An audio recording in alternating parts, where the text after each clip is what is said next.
Oi, Micaela. Estamos aqui. Então, eu vi ele tá um pouquinho assim pra baixo porque ele tá escorado na garrafa de café no celular. Mas tudo bem. Então, agora eu irei começar a falar sobre a análise do romance Triste Fim de Policarpo Quaresma, de Lima Barreto, com base no texto teórico, né, do pré-modernismo, chamando a atenção para os seguintes aspectos. Eu irei começar de acordo com a ordem que você colocou aqui no sistema. Então, eu vou começar falando sobre a atualidade da obra, né, de acordo com o texto e também de acordo com o pré-modernismo, o texto teórico e também com o livro, né, que ele faz uma crítica ao nacionalismo ingênuo e alienado, né, ou seja, Policarpo Quaresma, ele acredita no Brasil idealizado, né, ou seja, exaltando, só um instante, é porque eu tô com algumas anotações no meu caderno, e o caderno não quer ficar em pé. Ou seja, exaltando as suas tradições, que é quando ele quer trazer a língua tupi, né, para que ela seja a língua oficial do Brasil. Ou seja, tanto a língua tupi quanto também os produtos nacionais. Ou seja, isso espalha uma forma contemporânea do patriotismo, ou seja, exaltando o acrítico que ainda surge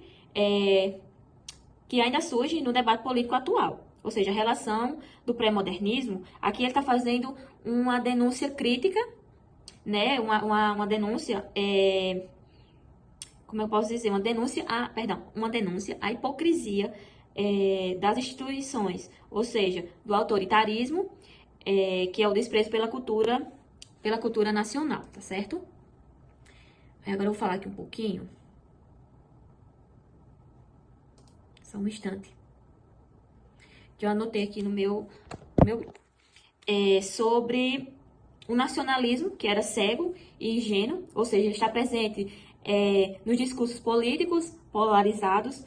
Temos também a corrupção e influência estatal, ou seja, problemas recorrentes nas instituições públicas. Temos a exclusão social, né, e a desigualdade, ou seja, temos aí uma forma excludente, né, que persiste nas regiões e também nos países. Temos também o fato da valorização da cultura, ou seja, que é a preferência por produtos e valores estrangeiros, né? Que é justamente isso. Isso tudo é justamente o que Quaresma não queria. Por quê? Porque ele queria exaltar as coisas do Brasil, trabalhar com as coisas do Brasil. Ele não queria nada importado de fora para o Brasil. Ele queria executar as coisas do Brasil mesmo, valorizar as coisas do Brasil mesmo. E por fim, temos também, por último, o isolamento do cidadão idealista, ou seja, o fracasso de quem tenta lutar sozinho contra o sistema. Agora eu irei falar um pouquinho sobre o segundo ponto, que é a representação da figura feminina na obra. Que a obra ela é um dos marcos, né, do pré-modernismo brasileiro, né, essa obra de Lima Barreto, que reflete tensões políticas, sociais, culturais do início da República, né? E aí a gente vai ter aquele misto da obra juntamente com o texto teórico, que eu coloquei assim: a mulher nesse contexto ainda é retratada de forma secundária, quase ligada à domesticidade, ou seja, o sofrimento, o reflexo da estrutura patriarcal, né, e excludente da sociedade brasileira da época, porque aí a gente vai ter, né, a ideia de duas mulheres marcantes, que marcam bastante, né, essas figuras femininas, representando as figuras femininas, porque temos a Adelaide, que é a irmã de Quaresma, que ela é representada como aquela mulher tradicional, aquela mulher submissa, voltada aos cuidados domésticos e à vida privada, né? Tendo aquela figura sempre respeitosa, típica, que era típica da moral da burguesia, né? A mulher sempre seguindo os passos dos homens, sem dar seu ponto de vista, sem ter a sua voz, né? O seu ponto.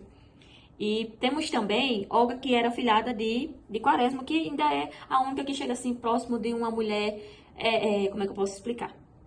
De alguém que era opressora pela sociedade, mas que teve um momento a qual ela quis revidar, né? Que é a única que ainda vai contra algumas coisas, como é que eu posso dizer essa palavra? Que as coisas que a sociedade lhe impôs. Ela foi a única que foi contra algumas coisas. A personagem assim mais marcante da obra, na figura feminina, é ela, porque embora pelas suas limitações, tá aqui, embora por suas limitações, né, e as convenções daquela época, ela ainda demonstrava um pouquinho de autonomia, ou seja, sua opinião, a sua própria coragem, né? E no final da narrativa, ela é a única que se mantém fiel à Quaresma, né? Até a morte dele, revelando ali aquele perfil sensível. Aí eu também anotei que a sua presença sugere um embrião da mulher moderna, mais consciente e atuante, mesmo que ainda dentro das sociedades tenha as limitações patriarcais. E agora eu irei falar um pouco sobre a sociedade de aparência. Então, Micaela, agora eu vou falar um pouquinho sobre a sociedade de aparências. Como assim? Ou seja, a sociedade de aparências, naquela época, era uma denúncia às suas hipocrisias, às desigualdades e às falsas aparências mantidas pela elite. Ou seja, quando dizemos as falsas aparências, daí já entra o formalismo vazio, o discurso enganoso que, não somente naquela época, mas também atualmente, encontramos esses tipos de falsas aparências, né? Quando o político, quem está no poder, né?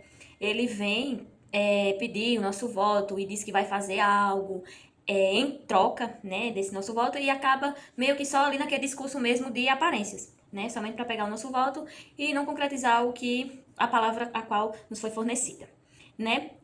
Ou seja, esse discurso enganoso, ele é uma moral rígida que esconde os interesses pessoais e corrupções, né? Ou seja, Policarpo, ele era muito, como é que eu posso falar? Ele era muito rejeitado, né? Ele era muito rejeitado porque ele não se aceitava, né? Ele não aceitava a lógica da aparência, né? Ele não queria ser igual aos demais que estavam naquele poder, né? Que podiam fazer algo e não faziam, né? Ele preferia ser sincero, autêntico também, né? E a gente sabe que as instituições a qual estão no poder, né? É o governo, é o exército, são aqueles que mostram o organismo do poder, ou seja, são aqueles que estão mandando ali na nossa sociedade, né? E eu até anotei que são mostrados como organismos que preservam aparências de poder, ou seja, enquanto uns negligenciam, né, os problemas do país real, a elite da época valorizava o quê? O status, né? O status, as aparências, é o famoso viver das aparências, né? A vista como um entrave para o desenvolvimento verdadeiro do país, né? Impedindo o quê? A honestidade, a crítica e também as reformas necessárias. Já no outro tópico, que é identidade nacional, eu abordei as seguintes temáticas, os seguintes pontos que eu coloquei: crítica ao sistema político. Não, na verdade é essa, crítica ao sistema político, né? Que eu coloquei que é uma divisão de Policarpo Quaresma com o poder público, porque ele era um patriota, sincero e, e ainda mais, né, nas instituições da rede pública, do público. Né? Ele tenta contribuir com o país, mas ele é esbarrado na incompetência, no desprezo das autoridades, né, nas suas incompetências.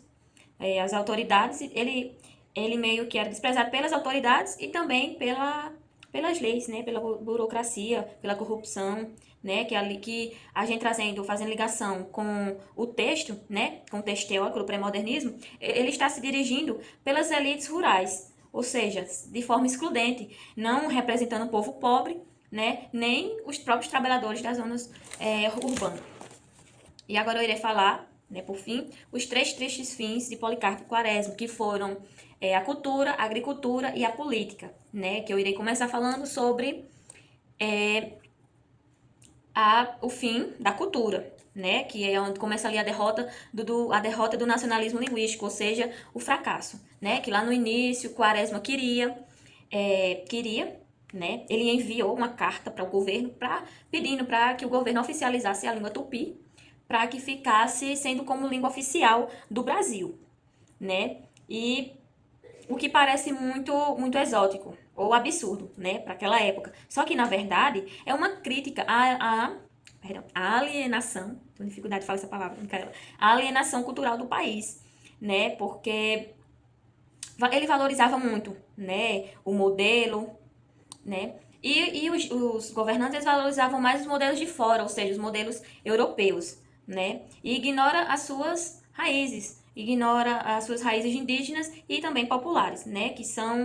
que é até onde eu faço a ressalta de quando o Quaresma ele é ridicularizado publicamente, né? Que é quando ele é afastado do trabalho dele, né? Porque aí ele vai ser afastado, porque ele vai ser tido como louco, como doido, e é onde ele vai ficar internado, né? Na clínica, vai ficar no hospício, que é quando marca aí o fim da reconstrução cultural, né? E também da nacional. E com relação a isso, né, o fim cultural, no texto teórico ele traz a relação de que o movimento buscava valorizar a cultura brasileira autêntica, ou seja, a cultura regional popular, né, que era métrica, ou seja, ele denuncia como é que eu posso falar? Qual é a palavra?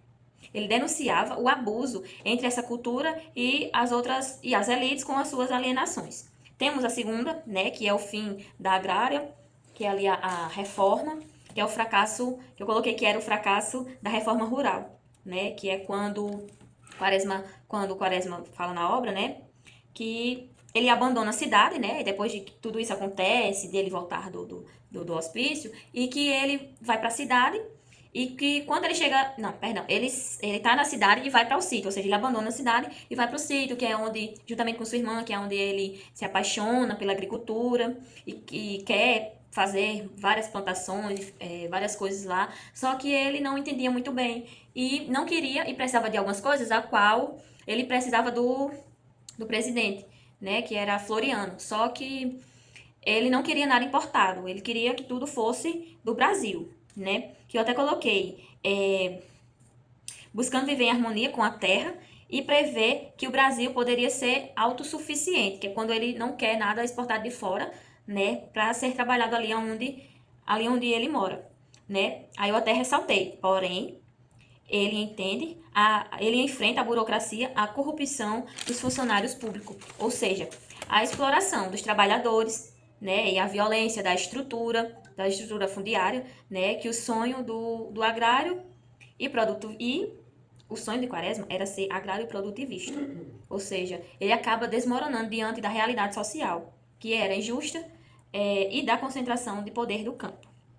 E, por fim, temos o fim político, que eu coloquei como fim político, que no final, né, Quaresma ele acredita que podia contribuir com o país, oferecendo o seu apoio, que é quando ele vai para a revolta armada, né, durante o governo, também com os demais.